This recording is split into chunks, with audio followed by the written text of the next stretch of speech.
Are there some of you that are looking at this and saying, can't I do this faster? Can't I do some of these steps and combine them? Are there some of you that are doing that already? Let's see how that would work.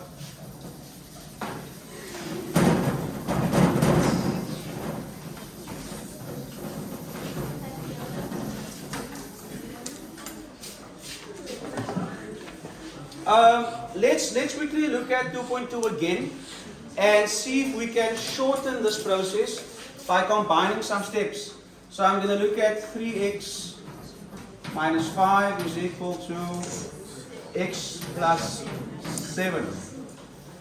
Now we know that we need to balance or keep this balanced or maintain equivalence by using the additive inverse or multiplicative inverse or both. Okay? In other words, I want all my x's on the left and all my numbers on the right. So how do I do that? I don't want negative 5 there, so I'm going to add a 5. I don't want x there, so I'm going to subtract an x. So can't I do both at the same time and then just have everything together? So I can say 3x minus 5 plus 5 and minus x, because that's what I want to do. I'm going to say x plus 7 plus 5 and minus x. Of course, some of you would do it in different ways. You can sort of mix this up. Some of you won't want to do it that way, or you'll maybe write it in a different arrangement, but it comes down to the same thing, which is doing all the inverse operations all at the same time.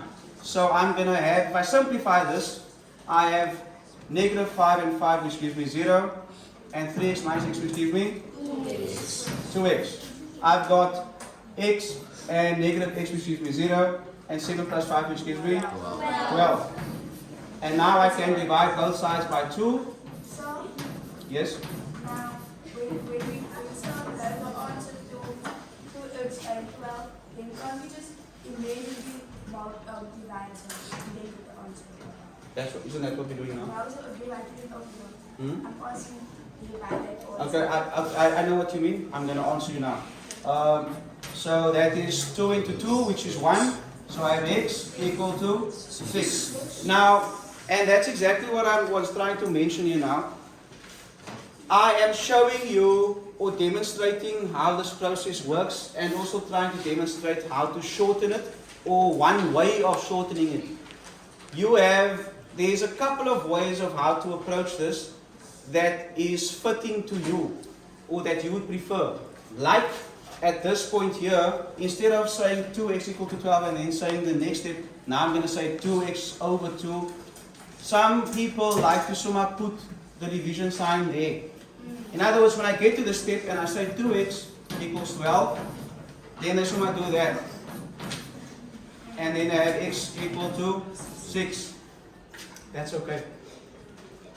That's combining this into 1 and going from there straight to here. The same way we combine all the additive inverse steps, we are combining the multiplicative inverse steps.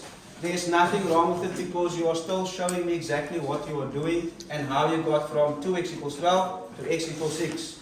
Does that answer your question?